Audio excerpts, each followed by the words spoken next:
All right, we are live. If you want to hit the present button on the screen and just dive right in, I think we're good to go. All right, sounds good. Thank you so much, Brianna, and thank you for Lupus LA. I am Dr. Monica Blied. I will be presenting today on managing pain, and this is a unique presentation that I pull together for lupus patients. It's for everyone who experiences pain, but especially for my fellow lupus warriors. Just a little bit about me in case you are unfamiliar. I am a clinical psychologist in California and the founder of Faces of Health, which is a wellness psychology practice in Claremont, and also the name of an app that makes mental health skills accessible by providing 2 to 4 minute videos, all taught by women of color about things that you would learn in therapy. So, cognitive behavioral skills and somatic skills, and just ways to manage your stress and feel better. You can look at all this data and content on this slide later, but um, I'd say like what stands out to me is that when I share information with you all, it's coming from kind of a textbook perspective as far as my training and professional experience, but it also comes from lived experience with living with lupus since 2012, and also with fibromyalgia and chronic migraines. And I'm in pain right now, but managing and getting by. So, as I share with you all, first, really exciting about how pain and chronic pain can show up differently from person to person. And then, as I share different strategies for managing the pain that you might be experiencing, keep in mind that I'm coming from both of those perspectives, and also valuing that every individual will have a unique experience. So, why does pain feel different for everyone? We're going to kind of like drill down into the science of it, which I love very much. Pain is processed through the pain neuro axis. So, like, it's a network within our brain that includes central neurons. So, like, our central nervous system is our brain and spinal cord, and then also peripheral neurons. So, that travel like throughout our body, and that includes our fight or flight system, so the sympathetic nervous system, and also the HPA axis, which is our hypothalamus, pituitary gland, and adrenal, which like also like roars up in stress and can impact our experience of pain.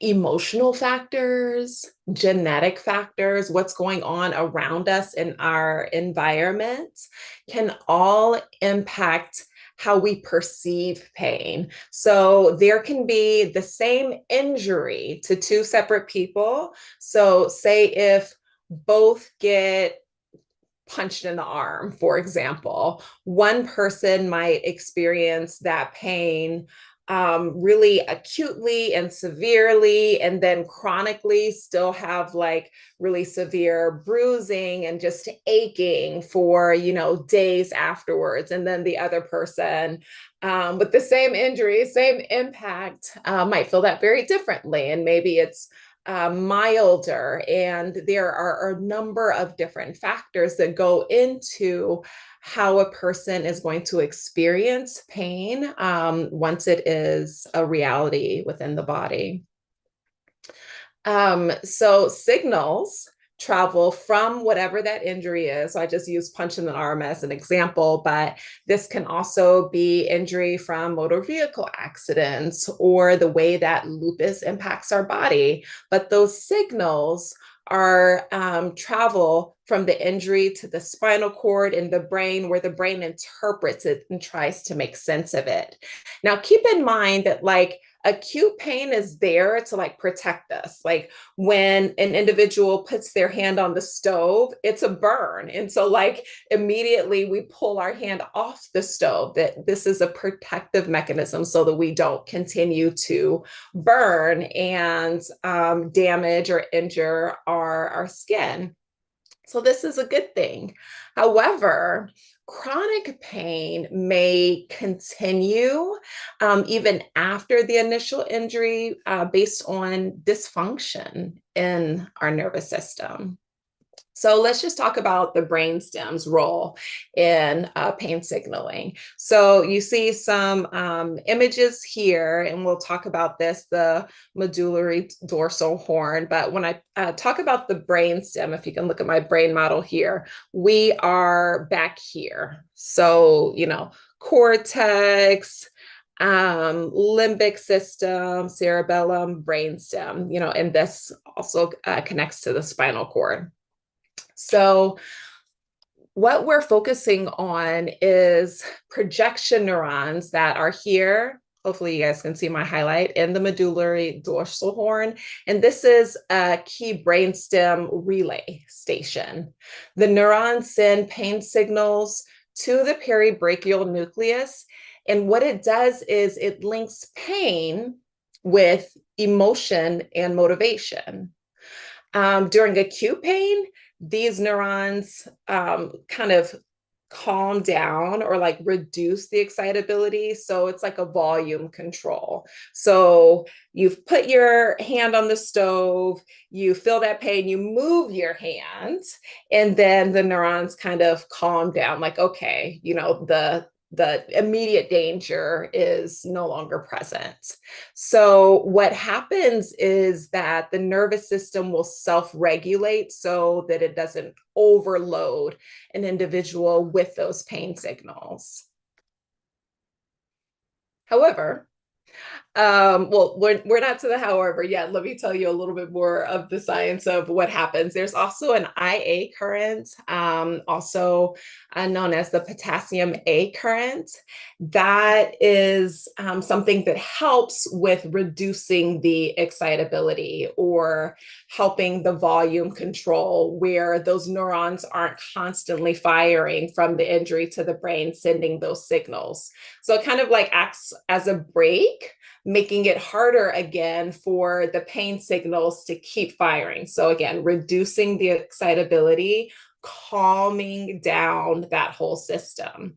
So this may explain why, when we have pain, it can feel less intense, even if we're still experiencing like what is causing the pain.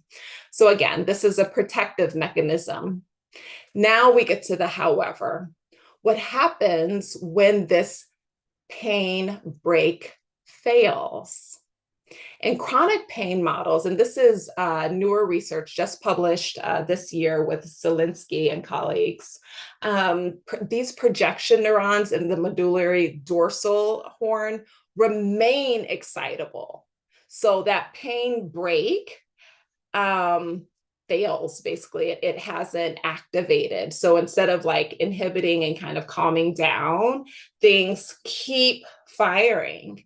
So unlike an acute pain, there's no increase in this potassium A current that dampens or calms down those systems. And without this internal brake, the pain signals keep firing.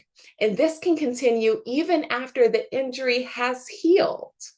And this dysfunctional regulation, it's hypothesized or thought to be one of the key drivers for our experiences of persistent pain, that long-term pain, even again after that injury has healed. So this research that was done in animal models. And the thought is that, like, yes, we do need further research to confirm these same mechanisms in humans.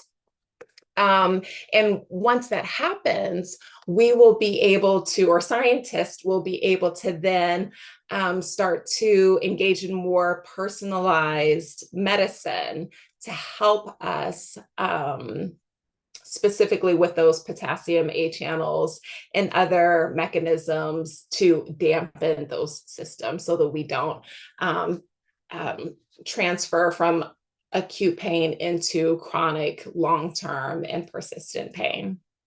But what about specifically for us lupus patients? Research shows that lupus, just having lupus itself, will increase levels of several pro-inflammatory cytokines. And these pro-inflammatory cytokines are linked to fatigue, mood changes, including anxiety and depression, changes in brain chemistry. So that's lower serotonin and dopamine. So lower mood, lower motivation, in addition to also the experience of joint and muscle pain, fatigue, as I said before, the brain fog that so many of us experience, and that's so impairing. Headaches, sensitivity to light and sensitivity within our skin, shortness of breath, rashes, including the butterfly rash that is so common. Over 30% of lupus patients experience that. I can't remember if it's 30 or 60. Excuse me, 30 or 70. It was one or the other. Either 70% have it and 30% don't, or 30% have it. Whatever the case, it's moving on, but then also swelling. So as I mentioned in the very beginning, when we or I today discuss these different pain management practices, I want you to keep in mind that, not everything is for everyone. There may be a practice that is really helpful for your friend who has lupus, or your daughter or your parents, but maybe doesn't work at all for you. Or maybe after I share with you the different variety of tools, you're like, none of that works. I just have to take my Excedrin. Okay.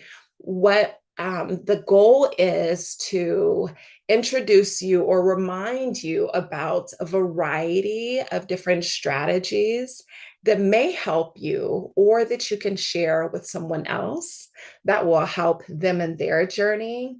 And then you can test, be your own scientist, and discover what works for you, how it works for you, and then also what doesn't.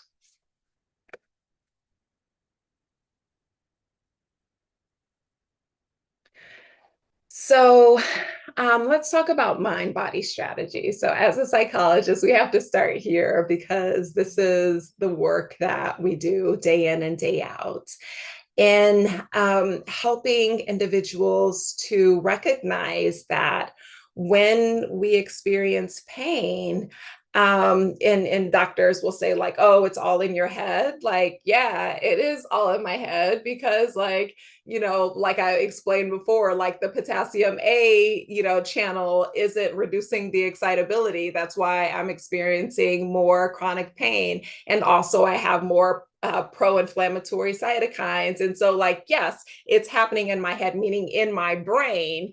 And those nerve signals are shooting to different parts of my body that are causing me distress. So how are you going to help me? So just as an aside, if you were to get that very dismissive comment, you can come back with the science and then advocate for yourself for help.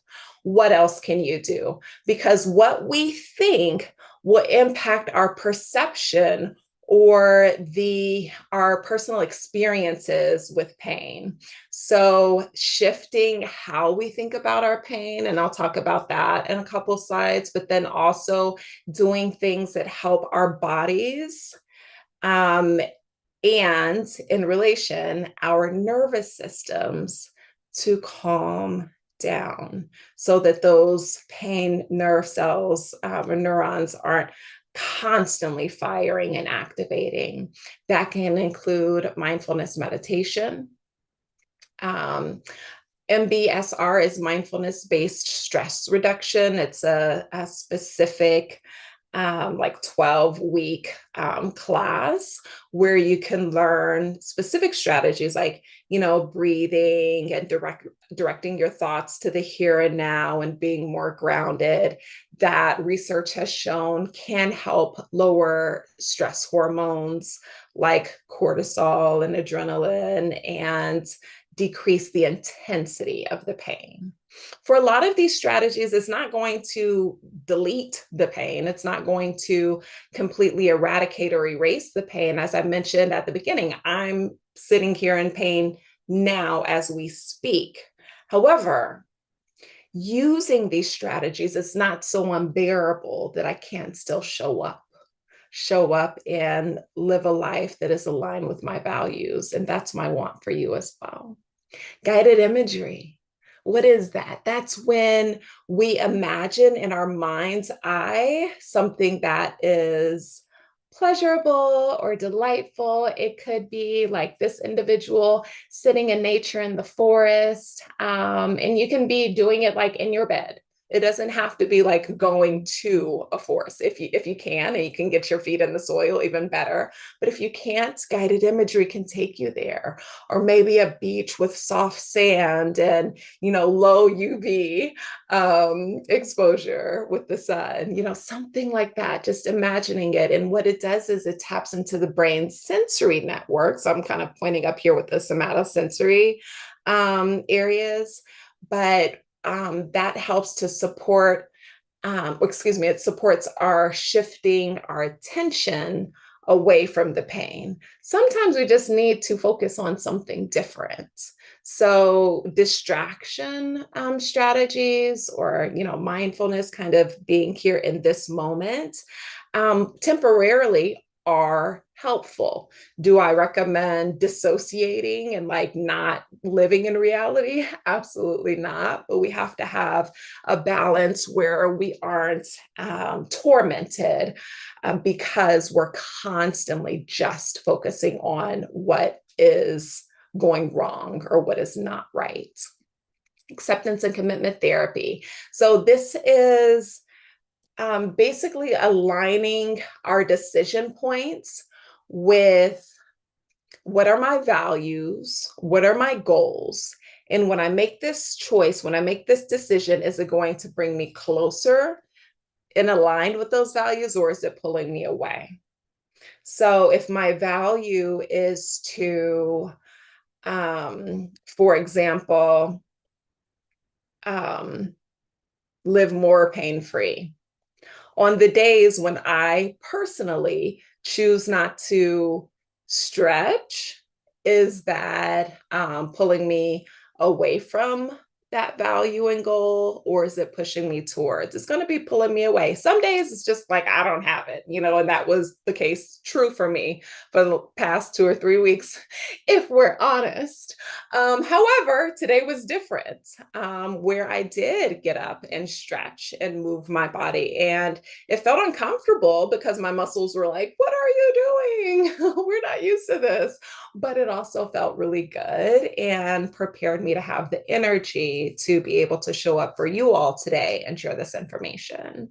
Biofeedback, it is getting feedback or information about your biology. And so there's different forms of this. There's heart rate variability biofeedback, which is something that I do in my office, where you're looking at the variability or the changes in between heartbeats, and the more variability it has, that's an indicator of your body's resilience to stress.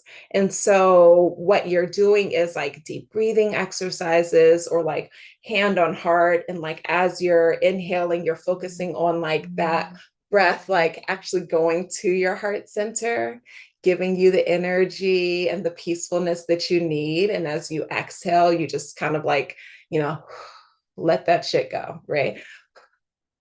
Excuse my French. And as you're doing that, you're also connected to equipment that is giving you data about like how is your body responding. That's one form. There's also biofeedback that connects to like your, sweat from your pores, and EEG biofeedback or neurofeedback that gives you information on your brain signals. But that can be a very kind of like tangible way to see that what you're doing with this mindfulness, with this deep breathing, what you're doing is making a difference with your biology. Gentle exercises, Tai Chi, and yoga can help enhance your flexibility, your range of motion, which can also help with fascia. And your fascia is like this thin lining, like right below your skin. And some people think it's like part of the connective tissue, but when that is more like flexible and agile, everything works better. Your organs are working better. They're functioning the way that they should. And you can achieve this through Tai Chi or stretching, like I did this morning, so proud of myself, or those sorts of things where you have movement in your body. There are free chair yoga exercises. You can find them on my YouTube page, or, just type chair yoga on YouTube, and you can watch those videos where you can do these range of motion exercises, these fascial release exercises from the comfort of your couch or your chair or even the edge of your bed. This can also help reduce inflammation and support joint health, and that's super important for us luppies. Myofascial release or specific massage therapy can help as well. But I think it's really important to have someone who is the massage therapist who is familiar with lupus, familiar with different chronic pain conditions. So they are not making things worse by inciting more activation or inflammation with, too deep of pressure. Hydrotherapy is something that I haven't tried yet, but I hear that it's really good. Dr.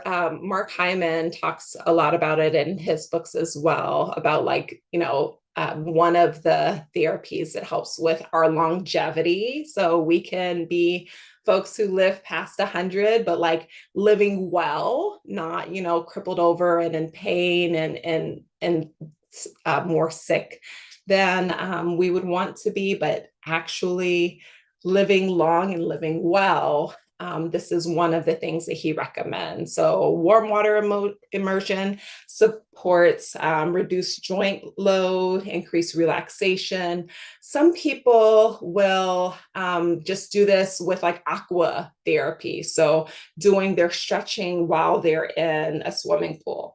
You can do this while you're in a bath. You don't need like a fancy multiple thousands of dollar machine that you're immersed in. Do it in the bathtub. Get some Epsom salt and stretch and move. Let me just do this for myself real quick. Stretch and move, and just help your body with the things that it needs.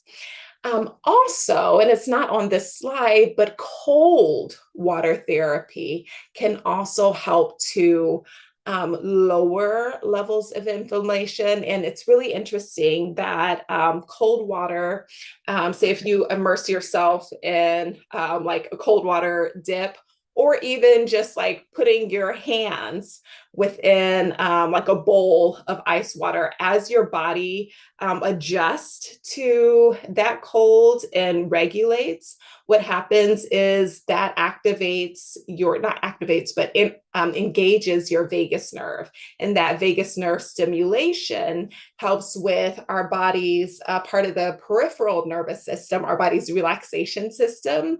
So our rest and digest, for our organs to work the way that they should, and everything internally just making sense and being optimal.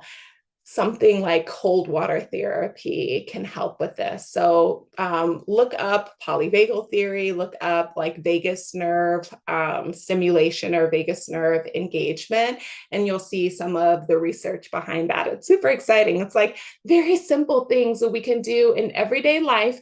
Yes, it takes some effort. So we have to get treated for depression that would get in the way of us being able to actually like get the momentum to do these things. But once we do, it can be very helpful.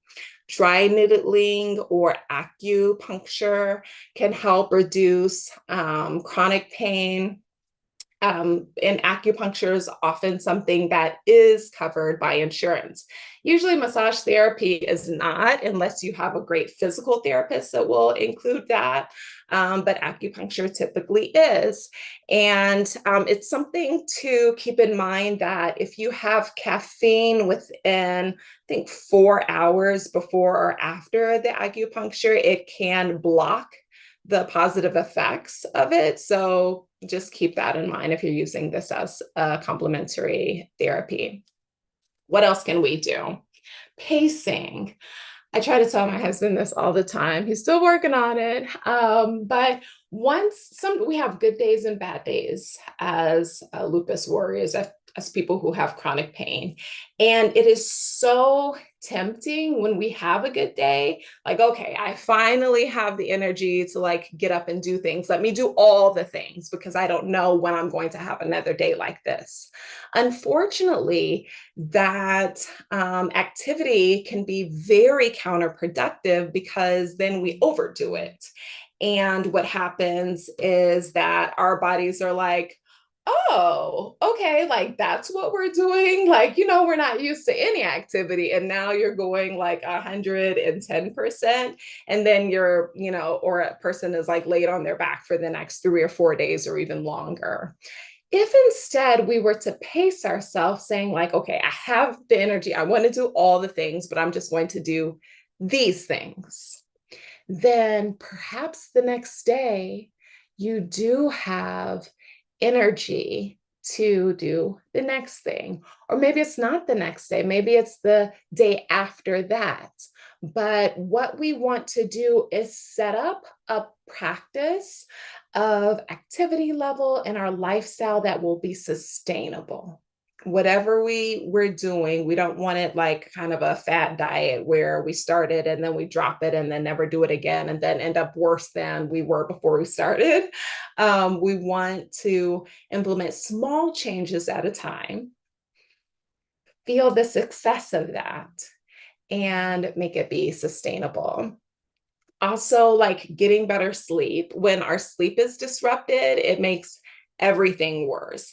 And because of the way that lupus impacts our body, not just with experiencing pain that can keep you up or that can wake you up, but then also other physiological mechanisms, our sleep can be disrupted. And so, talking to your medical team about sleep hygiene practices. So, those are things in the environment that you can do, like having blackout curtains and having a specific bedtime routine with aromatherapy and low lights, cool environments, but then also, perhaps there's medication support that can help.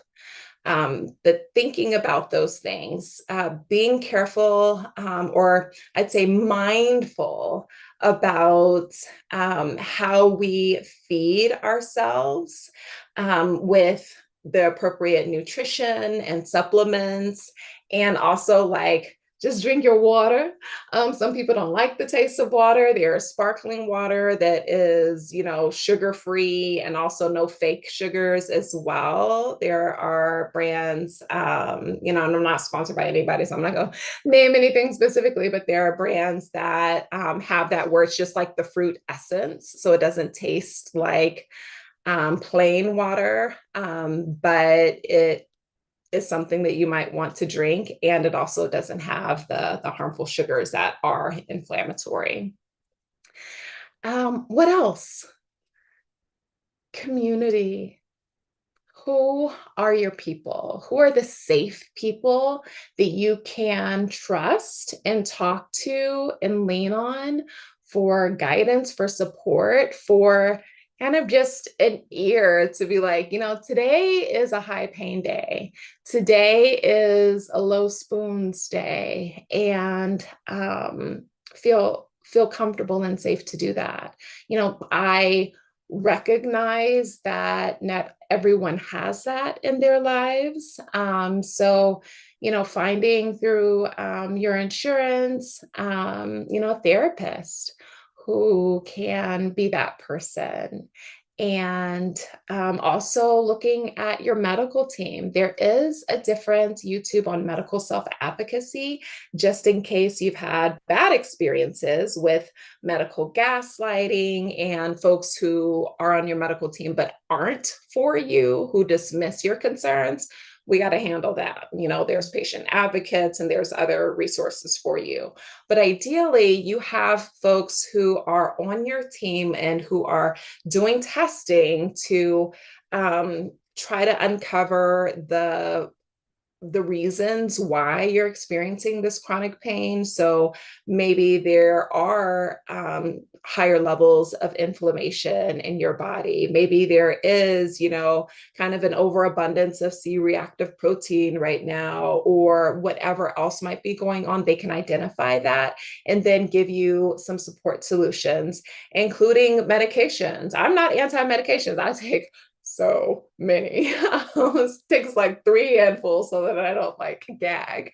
And supplements, because our body it can function like a well-oiled machine if and when we give it what we need. That is, again, within what we have access to. And also peer support groups. Lupus LA has so many different support groups for teens, for women, for men, for, folks who can only join in the evenings or on the weekends, folks who have availability during the day, folks who can't commute and need it just online. Like, you have these resources that will remind you that you are not alone, that you are certainly not the only person going through these things. And in addition to the wealth of information that you're getting from this particular presentation today, they can also provide you with some strategies of like, hey, I tried this. Have you tried that? Or, hey, that didn't work for me, but, I found out about this particular, clinician or doctor who is actually like on our side. So get connected, not just to not feel alone, but also to be able to gear yourself up for everything that you need to be able to live well with lupus, being able to live well, even in the face of chronic pain. So let's do something together. Let's put experience into action. So this is a gentle movement exercise with ACT, acceptance and commitment therapy-based affirmation. So I'd like you to find a comfortable position, hopefully where your back and your bottom are supported and you're sitting up. And just adjust as needed. I'm just adjusting myself. I have this like lumbar support little pillow that helps, and some other situations for myself, and my feet are planted on the floor right now. If you do not have access to this and you need to do it lying down, then do that. If you need to have a pillow behind your neck, do what you need to do to make this an experience that is catered to you and that will feel pleasant. Now, with your feet on the floor, or knees up and feet pressed into the bed, I'd like you to gently press down your heels and feel grounded. Take a breath in through your nose, long exhale out through your mouth. If you're able and you have access to this, I'd like you to slowly roll your shoulders backwards. And we'll do that around 5 times. Slowly roll your shoulders forward. And we'll do that 5 to 7 times. Tuck your chin to your chest. And what we're going to do is stretch the back of our neck, but then also do this pendulum swing where we're rolling our head from one end to the other. So just from here to here. So what I'm doing here, and my hair is all in the way, but I'm doing right ear to right shoulder, and then swinging down chin to chest, left ear to left shoulder, and then back. Remembering to breathe. And then just for me, I need to go all the way around. What you can do is pretend to make circles with your chin in the sky in one direction and then in the other. And then I'm just going to roll my shoulders again. I recommend that you take one arm, and this is, remember PE from elementary school or middle school. It's like doing that. But then as I'm here, I'm also going to go ahead and roll my wrist. If you're like me and you experience some stiffness and pain in your fingers and your wrist, these range of motion exercises can be super helpful. And then we're going to go in the other one. I just got my new COVID booster and flu shot yesterday. So both of my arms are super sore and this feels really good. All right, prayer position with your hands. And what we're going to do is just press your wrist together and breathe.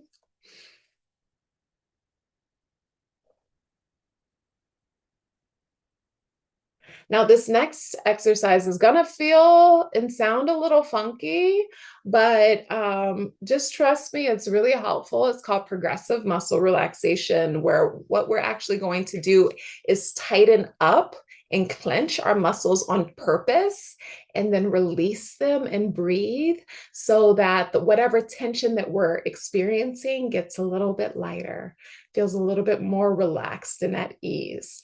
Traditionally, you'll do this starting like one area at a time. So scrunching your face and then your neck and then your stomach and your legs and all the way down to your toes.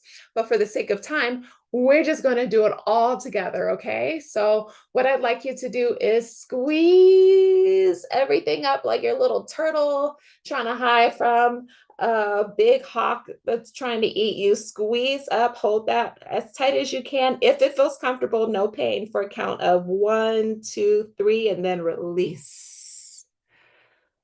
Take a deep breath. Let everything just come back to a calm center. And notice how the tension is slowly starting to ease up. We'll do that one more time. We're going to turtle down, and then we're going to release and rise out of that with some deep breaths. And again, if this causes you pain or discomfort, ease off. You don't have to do it as tightly as I do, or you don't even have to clench at all. You can just breathe through it and follow me. But if you can, go ahead and let's turtle up. Everything squinched, face, neck, tummy, toes, fist, everything for 1, 2, 3, and release. All your muscle groups. Take another deep cleansing breath.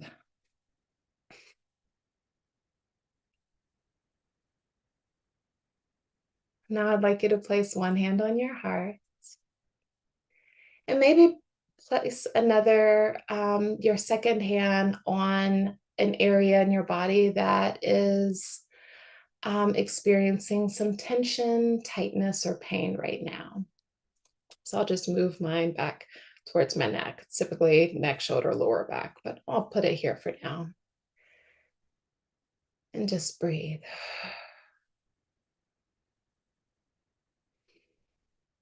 Taking a slow, mindful breath and breathe out fully. And as you're doing this, perhaps you follow along with me saying the following affirmations. Pain is here and I can handle it.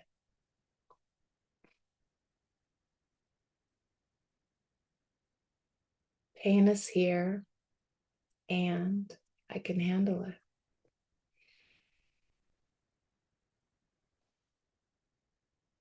I'm just going to put both of my hands on my heart because that feels most comfortable for me right now. Do what you need in this moment. I give myself permission to feel all my feelings.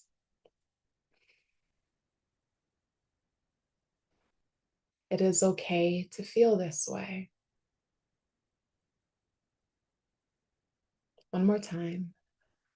I give myself permission to feel all my feelings. It is okay to feel this way. I am doing the best I can right now.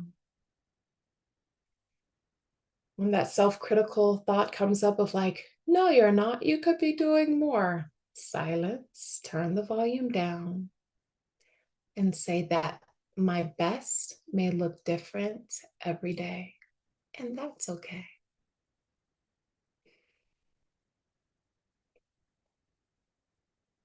I am doing the best that I can right now. My best will look different every day, and that is okay.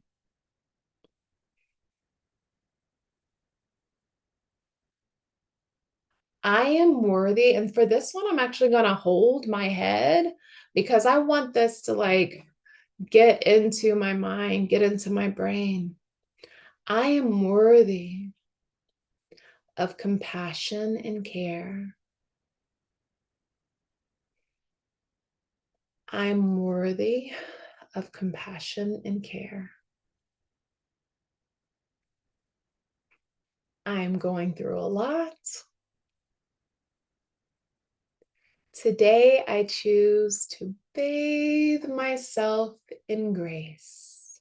Say it with me and kind of like follow your hands like you're bathing, like showering yourself. Today, I choose to bathe myself in grace. Thank you. Thank you for doing that with me. If maybe you weren't in the mood to follow along with it at this moment, you can always replay the recording, rewind on YouTube, and try it for yourself when you are ready. Here is just a resources slide.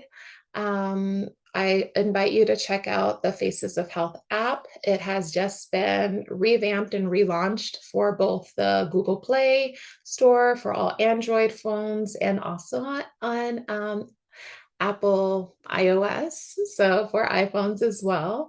You can find out more on facesofhealth.net or just go to your app store and look up Faces of Health again.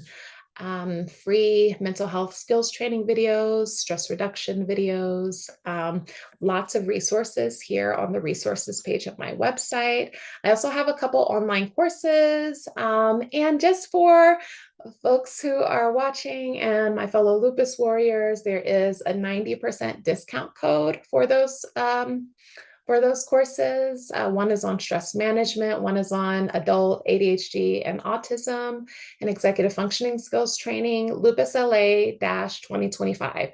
This will not expire. This is for my homies. This is for you all, okay? If you are interested in the research article that I used for the first half of this presentation, There is a link here to that. I created a short bit.ly link. And then also like stay connected, like reach out on Instagram, I'm on Facebook, all the social medias, TikTok, and also YouTube, where you can subscribe and see lots of free resources and videos. This is Nice.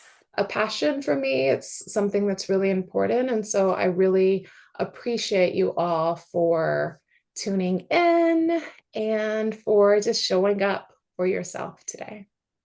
Thank you so much, Dr. Blied. That was really, really comprehensive. There were so many little gems in there about different options for kind of how to approach additional pain support. And that note about caffeine and acupuncture was really helpful. I'd never heard that before. Yeah, yeah. Thank you. Thank you so much. Were there any like live Y- questions? Yeah, is it okay if we just ask you a couple really quick? Yes, Um, absolutely. if I struggle with high stress and no time, what do you find is most helpful for lupus patients to start with from these tools to get a little relief?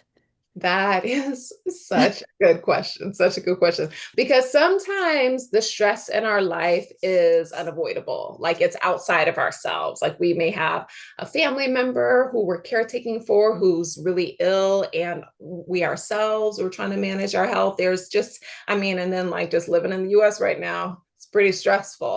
So, what I recommend is to take micro moments. It doesn't have to be like a full, like, spa day and things like that they say like that self-care. Like, no, like as you're driving to that appointment with your eyes open, because we're not trying to get in an accident, but like take a deep breath.